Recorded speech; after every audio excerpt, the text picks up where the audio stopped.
హుస్నాబాద్లో నిర్వహించిన సిపిఐ మండల కౌన్సిల్ సభ్యుల సమావేశంలో కేంద్ర రాష్ట్ర ప్రభుత్వాల విధానాలపై సిపిఐ సీనియర్ నేత మాజీ ఎమ్మెల్యే చాడ వెంకటరెడ్డి తీవ్ర విమర్శలు చేశారు. ప్రజా సమస్యల పరిష్కారం కోసం ఆగస్టు 6 నుంచి దేశవ్యాప్తంగా పాదయాత్రలు, సెప్టెంబర్ 1న ఢిల్లీలో భారీ ఆందోళన కార్యక్రమాలు చేపట్టనున్నట్లు ప్రకటించారు. హుస్నాబాద్లోని అనభేరి సింగిరెడ్డి అమరుల భవన్లో బుధవారం సిపిఐ మండల కౌన్సిల్ సభ్యుల సమావేశం జరిగింది. ఈ సమావేశానికి ముఖ్య అతిథిగా హాజరైన సిపిఐ సీనియర్ నేత మాజీ ఎమ్మెల్యే చాడ వెంకటరెడ్డి కార్యకర్తలను ఉద్దేశించి ప్రసంగించారు. కేంద్రంలోని బీజేపీ ప్రభుత్వం అధికారంలోకి వచ్చిన తర్వాత దేశంపై భారీ అప్పుల భారం పెరిగిందని ఆయన ఆరోపించారు. దేశ సంపదను కార్పొరేట్ శక్తులకు అప్పగిస్తూ ప్రజలపై పన్నుల భారం మోపుతున్నారని విమర్శించారు. ప్రజా సమస్యలపై పోరాటాలకు సిద్ధం కావాలని పిలుపునిస్తూ ఆగస్టు 6 నుంచి దేశవ్యాప్తంగా సిపిఐ ఆధ్వర్యంలో పాదయాత్రలు నిర్వహించనున్నట్లు తెలిపారు. అలాగే సెప్టెంబర్ 1న ఢిల్లీలో జరిగే భారీ నిరసన కార్యక్రమాలకు కార్యకర్తలు, ప్రజలు పెద్ద ఎత్తున పాల్గొనాలని కోరారు. ఈ సందర్భంగా రాష్ట్ర ప్రభుత్వంపై కూడా చాడ వెంకటరెడ్డి విమర్శలు గుప్పించారు. ఎన్నికల సమయంలో ఇచ్చిన హామీలను అమలు చేయడంలో కాంగ్రెస్ ప్రభుత్వం ఆలస్యం చేస్తోందని పేర్కొన్నారు. పెండింగ్ బిల్లులను వెంటనే విడుదల చేయాలని, ఇందిరమ్మ ఇళ్ల ఎంపికలో రాజకీయాలకు అతీతంగా అర్హులైన పేదలకు న్యాయం చేయాలని ముఖ్యమంత్రి రేవంత్ రెడ్డిని కోరారు.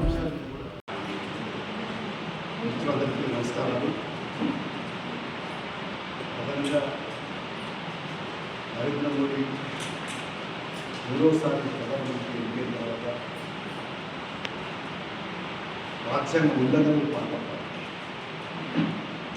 5 రాష్ట్రాల్లో అసెంబ్లీ ఎన్నికలు ముగిసిననే ఆయన ప్రతాపం చూసినారు. నిజంగా చెప్పాలంటే ఓట్ల చోరీ, అంటే ఓట్ల దొంగిలి, 80 లక్షల ఓట్లని పశ్చిమ నుంచి చాలా చోట్ల ఓటు చోరీకి పాల్పడడం ఆనవాయితీ. ఇంకోవైపు ఇప్పుడేమో సార్ అంటే ఓటర్ లిస్టు నమోదు కార్యక్రమం పేరుతో మళ్ళీ ఒక రకంగా తమకు అనుకూలమైన వాళ్ళ ఓట్లు ఉంచుకుంటారు, ప్రతిపక్షాలకు అనుకూలమైన ఓట్లు చూపిస్తారు. దాంట్లో కుట్రతారు. కాబట్టి పూర్తిగా వ్యవస్థను సర్వనాశిస్తాం. ఇప్పటికే మనం చూస్తూ ఉన్నాం. న్యాయ వ్యవస్థ, బ్యూరోక్రసీ, అధికార యంత్రాంగం, ఇంకా ప్రజాపార్టీ ఎవరి ఎన్నికైతుందో చూస్తున్నాం. అంటే ప్రజాసేవలు కనుమరుగవుతున్నారు. ప్రజాభక్షకులు ఎంపీలుగా, ఎమ్మెల్యేలుగా, ఎమ్మెల్సీలుగా, ప్రజాపతిగా స్థానిక సంస్థలు అంటే డబ్బున్న వాళ్ళే ఎన్నికైతున్నారు. ఇది మరి మన ప్రజాస్వామ్యానికి పెరుగుతుంది అని చెప్పి నేను అభిప్రాయపడుతున్నాను. అందుకనే పూర్తిగా మోడీ ఎన్ని రకాలుగా అధికార దుర్వినియోగం పాల్పడాలో అన్ని రకాల కార్మికులకు సంబంధించి 29 కార్మిక చట్టాలు ఉంటే వాటిని 4 కోట్ల మీద ఉపయోగించి సమ్మెట్లు నడుస్తారు. రెండవ వైపునేమో రైతులకు సంబంధించి 3 సార్లు చట్టాలు తీసుకొచ్చి అది 750 మంది రైతులు మరణం అంటే వాళ్ళు కాలు చనిపోయిన తర్వాత ఆత్మహత్య చేసుకున్న తర్వాత అప్పుడు ఆమోదిస్తున్నారు. ఇంకోవైపునేమో ఉపాధి హామీ, మహాత్మా గాంధీ జాతీయ ఉపాధి హామీ చట్టం, ఉపాధి హామీ చట్టాన్ని తూట్లు పొడిచే ఉద్దేశంతో బివి రామ్జీ అనే పేరుతో చట్టం. అంటే రాముడి పేరు తీసుకురావాలి. ఇక్కడ అయోధ్య రామ మందిరం ఎక్కడమే అని చెప్పాలి. అయోధ్య రామ మందిరం కూడా దొంగలపడాలి. అంటే అక్కడ మొత్తం రాముడికి రత్నాలు వస్తే అందుకనే దొంగలు పడేటువంటి పరిస్థితి. దేశాన్ని స్వాతంత్రం వచ్చిన తర్వాత ఆ చట్టం దాని ప్రకారం ఏంటంటే 90% కేంద్రం నిలిచేది, 10% రాష్ట్రం వచ్చారు. ఇప్పుడేమో ఈ చట్టాన్ని మార్చి బీబీ రామ్జీ పెట్టి దానికి 40% మార్పుతారు. ఇది నిధులు 40% దిగిపడతారు రాష్ట్రపతి ఎక్కడికి ఉంటే దుస్థితి మనం చూస్తూ ఉన్నాం. అంటే చట్టాలని పూర్తిగా తమకు అనుకూలంగా మార్చుకోవడం అనేది దుస్తు సంప్రదాయంగా మోడీ వహిస్తాం. వికసిత భారత్ అంటే బాగా భారత్ అభివృద్ధి దశలో ప్రవేశిస్తుంది, వికసిస్తూ ఉంది. అంటే పూలుగా పూస్తూ ఉన్నటువంటి సంకేతంలో ఒక బ్రహ్మాండమైన సంకల్పం ఉద్దేశం. కానీ ప్రజల పరిస్థితిలో ఉన్నది ఇవాళ అన్ని రకాల సమస్యలే, సకల సమస్యలతో కార్మికులు, రైతులు, కూలీలు లేదా సామాజిక న్యాయం పొరబడినటువంటి ఎస్సీ, బీసీ తగిన వర్గాలు మరి నాశనం అనుకుంటే ఇప్పటికీ అందరికీ ఇల్లు లేవు, అందరికీ వైద్యం లేదు, అందరికీ ఉపాధి లేదు, అందరికీ విద్య అందుబాటు లేదు. ఇలాంటి అనేకమైనటువంటి లోపాలు కాబట్టి 5 రాష్ట్రాల ఎన్నికలు కాదని ఏం చేసినాడు, పెట్రోల్ డీజిల్ అటవగా 10-11 రూపాయలు 10 రూపాయలు ఛార్జీలు ఇచ్చారు, లీటర్ ఛార్జీలు ఇచ్చేసారు, గ్యాస్ కదా కానీ దేశానికి పరిస్థితి అంటే అప్పులు ఎన్ని ఉన్నాయంటే అప్పులు ఇవాళ 214 లక్షల కోట్లు అప్పులు. ఈయన కనుకారు అచ్చా ఈయన ఇద్దరికి వచ్చిన ఎన్ని అంటే 55 లక్షల కోట్ల, అంటే 50 లక్షల నుంచి 214 లక్షల కోట్ల అప్పు పెడుతుంది. రాష్ట్రాల అప్పులో వేరే రాష్ట్రాల్లో కూడా అప్పులలో ఉన్నాయి.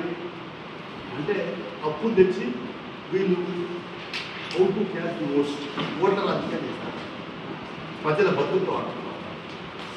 అందుకనే వారు ఉన్న పరిస్థితిలో మోడీ ప్రభుత్వం పూర్తిగా ప్రజా వ్యతిరేక ప్రభుత్వంగా హిందుత్వ ఎజెండాను అమలుపరుస్తూ మరి ఆ రకంగా ఓట్ల రాజకీయాలు చేస్తున్న నేపథ్యంలో ప్రజల బతుకుతో ఆడుతున్న నేపథ్యంలో సిపిఐ జాతీయ పార్టీ ఆగస్టు 6 నుంచి 14 వరకు దేశవ్యాప్తంగా పాదయాత్ర జరిగింది. ఆగస్టు 6 నుంచి 14 వరకు దేశవ్యాప్తంగా పాదయాత్ర జరిగింది. అలాగే సెప్టెంబర్ 1 నాడు చలో ఢిల్లీ, ఈ ఢిల్లీ ప్రభుత్వం యొక్క విధానాలపైన మరి నిలదీసేదానికి, ప్రభుత్వాన్ని దుర్మార్గం ఎండగట్టేదానికి చలో ఢిల్లీ కార్యక్రమాలు సెప్టెంబర్ 1 నాడు ఢిల్లీ. అలాగే ఇక్కడ దేశవ్యాప్తంగా కూడా సిపిఐ ఆందోళన పట్టబడుతుంది. ఆందోళన పట్టడం సిపిఐ తన కర్తగా జరేస్తుంది. ప్రజలు అవేర్నెస్ చైతన్యపరిచే కర్తవ్యం. ఇక రాష్ట్రంలోకి వస్తే రాష్ట్రంలో కూడా ఇవాళ ఫీజు రియంబర్స్మెంట్ సమస్యగా ఉంది. అలాగే ఇక ఈ మరి మాజీ సర్పంచ్ బిల్స్ వాళ్ళ మీద చేసే పనుల మీద పెళ్లిళ్ళు, ఇంకా పేదవాళ్ళకు చిన్న చిన్న కమ్యూనిటీలు కట్టుకుంటే 1,50,000, 2,00,000 ఇలాంటి బుద్ధిపడ్డ పేదవాళ్ళకి సంబంధించిన ఇబ్బందులు పడతాం. ఫీజు రియంబర్స్మెంట్ చెల్లించడం వల్ల విద్యార్థుల తల్లిదండ్రులు వాడుతుంటారు. ఇలాంటి అన్ని విషయాలు. సరే, రైతు భరోసాకు సంబంధించిన ఇవాళ ముఖ్యమంత్రి గారు 26 తారీఖు నుంచి భరోసా ఇస్తాను. సీజన్ కొరికే స్టార్ట్ అయిపోవాలి. ఏదైనా కూడా సరే జమే రాష్ట్రం అప్పులలో ఉన్నది, అప్పుల ఉద్దిలో ఉన్నది. కానీ ఈ ప్రభుత్వం మీరు ప్రస్తుతం అధికారులు కొనసాగుతుంది కాబట్టి మీరు ఏ రకంగా అయినా కూడా మీరు ఇచ్చిన హామీలు అమలు చేసుకోకపోతే మీకు కూడా ప్రశ్నించే పరిస్థితి వస్తుంది. కాబట్టి ఈ డెవలప్మెంట్ ప్రభుత్వం కూడా సీరియస్గా ఈ రైతు భరోసా కానీ లేకుంటే ఈ ఇంద్రమిల్లు కూడా లేకుంటే ఇతర డెవలప్మెంట్ పెన్షన్లు ఇస్తామన్న హామీలు కూడా అమలు చేయాలని సిపిఐ నిర్ణయిస్తున్నారు. ఇంకా తప్పనిసరిగా ప్రజల పక్షంగా ఉంటుంది సిపిఐ. అందుకనే రాష్ట్ర ప్రభుత్వం ఈ సమస్యలపైన స్పందించాలా, ఈ ఇచ్చిన హామీలు అమలు కూడుకోవాలని చెప్పేసి విజ్ఞప్తిస్తూ తర్వాత మాకున్నటువంటి పరిస్థితుల్లో కేంద్ర రాష్ట్ర ప్రభుత్వాల సమస్యలపై అంశాలపై ప్రజలకు ఇక్కడ నష్టం జరిగితే అక్కడ ఉండి ప్రజల బాట ప్రజా ఉద్యమాన్ని ప్రజల పక్షపాతం తెలియజేస్తారు. జనగామ జిల్లా ఇంటర్మీడియట్ విద్యార్థులకు శుభవార్త.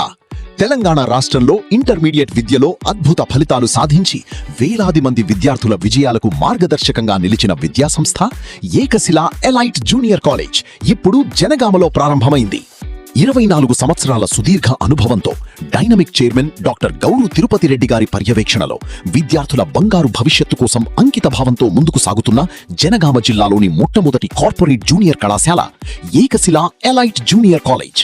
విద్యార్థుల విజయమే లక్ష్యంగా నిష్ణాతులైన కోట, రాజస్థాన్ ఫ్యాకల్టీ ద్వారా నాణ్యమైన బోధన, అత్యాధునిక సాంకేతిక పరిజ్ఞానంతో అన్ని తరగతులు డిజిటల్ విధానంలో నిర్వహించబడును. బాలికలకు, బాలురకు విడివిడిగా ప్రత్యేక తరగతి గదులు, జనగామతో పాటు దూర ప్రాంత విద్యార్థుల కోసం సౌకర్యవంతమైన బస్ సదుపాయం, నాణ్యమైన, రుచికరమైన పోషకాహారంతో కూడిన భోజనంతో అధునాతన గర్ల్స్ అండ్ బాయ్స్ హాస్టల్ సౌకర్యం. మీ కలలకు రెక్కలు తొడిగే విద్య, మీ లక్ష్యాలను చేరుకునే మార్గం, మీ విజయానికి బలమైన పునాది. ఏకశిల ఎలైట్ జూనియర్ కాలేజ్ జూన్ 10 నుండి తరగతులు ప్రారంభం. అయితే ఇంకెందుకు ఆలస్యం, ఈ రోజే అడ్మిషన్ పొందండి. హైదరాబాద్ రోడ్ అరోమా హోటల్ ఎదురుగా భారత్ గ్యాస్ ప్రక్కన, జనగామ. 6281043231 7660444231. ఏకశిల ఎలైట్ జూనియర్ కాలేజ్.